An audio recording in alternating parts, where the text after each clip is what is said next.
This is my house.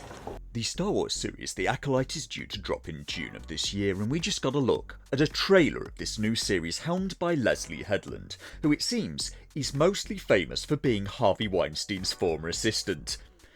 Which is a bit awkward, and frankly it hasn't been going well. The trailer seems to have managed to annoy a lot of people, get a lot of downvotes, and honestly, I'm not even sure exactly why. There was barely any content in the trailer to get mad at, and I can barely find it in myself to care, and that's coming from someone who used to love Star Wars. But I have kind of resigned myself at this point, that nothing even close to as good as The Empire Strikes Back is coming soon, if ever. When the showrunner says things like, The Acolyte is a Star Wars show with no war in it, I can't help but think she's missed the point. What are the things that Star Wars should be? Going right back to basics, what is it? It's a space opera, with action, romance, intrigue, and yes, war. War in the stars. It's kind of in the name, and I've not seen anything about The Acolyte that's made me think it's going to be anything other than awful. Come on, give me something. Least of all, a quote from Leslie Headland that The Acolyte was going to be like Frozen meets Kill Bill. When I said give me something, I didn't mean that. That sounds really atrocious. Is there any room left for some Star Wars in this Star Wars series? So I had a look through the comments under the trailer to see what people didn't like about it, and it looks like the entire comments section of the trailer is people mocking it and Disney.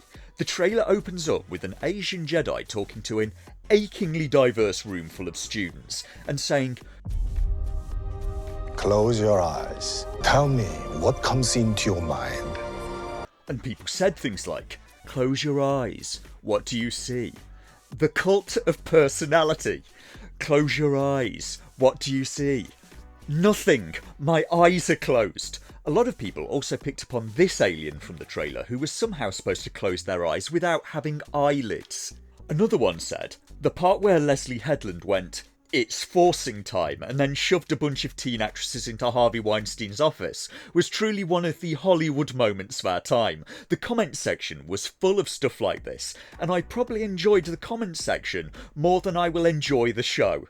There, at the time of writing, are some 37,000 comments, and they all seem to be ripping on the show. They carried on for a long time. Close your eyes, what do you see? I see no white men. And now I look closer at the trailer, it does indeed appear to be diverse and inclusive in the current Hollywood definition of those terms. But what are they supposed to do? According to Chris Gore, the current Hollywood mantra is male and pale is stale. So it's a very exclusionary form of inclusion. A racist form of anti-racism, if you will. As I've learned from a lot of people in Hollywood lately, there's nothing more anti-fascist than hating on Jewish people. And excluding Jewish people from Hollywood may not be the best idea, considering historically, they're most of the people that can actually write good scripts. And this is an aspect of culture that I still don't understand, because the argument we got for why Star Wars needed characters like Rey is that representation's important, but at the same time, also be sure to include no representation for white men. I'm sorry, this does not compute. It's always a problem for me when people's arguments can't even sustain internal logic. Make up your mind, Hollywood, because at the moment you're speaking out of both sides of your mouth and your rear end at the same time. And get ready for guys to get accused of sexism if they don't watch The Acolyte. You know, even though the same standard never gets applied to women. When more men went to see Star Wars than women, women never got called sexist because of that. The posts under the trailer go on. Close your eyes. What do you see? I see massive layoffs at Disney. Close your eyes. What do you see? Someone who doesn't understand a thing about Star Wars. Close your eyes. What do you see? I see a little silhouette of a man. Close your eyes. What do you see? I see the dislikes disabled. Close your eyes. What do you see?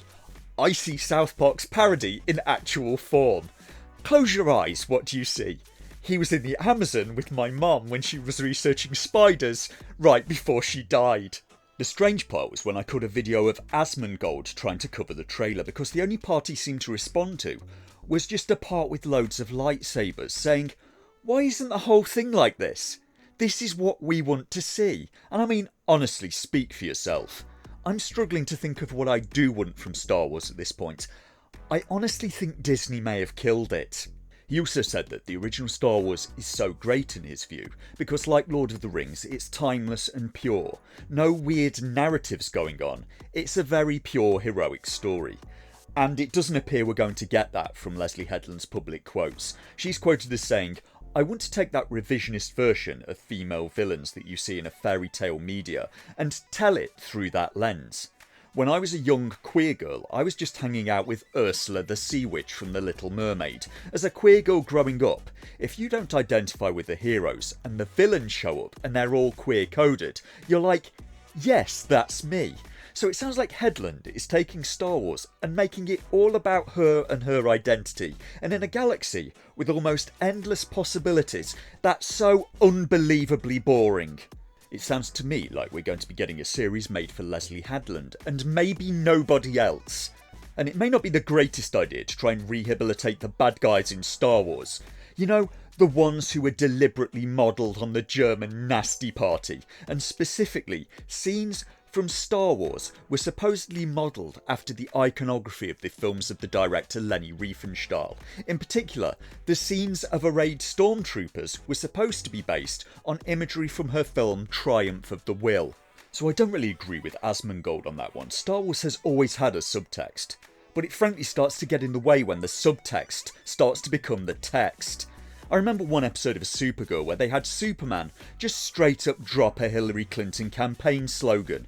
The neat formations of stormtroopers in Star Wars were visually based on Leni Riefenstahl's footage of neat arrays of German soldiers. She allegedly even tried a collaboration with Walt Disney in 1938 to try and get an American release for her film Olympia.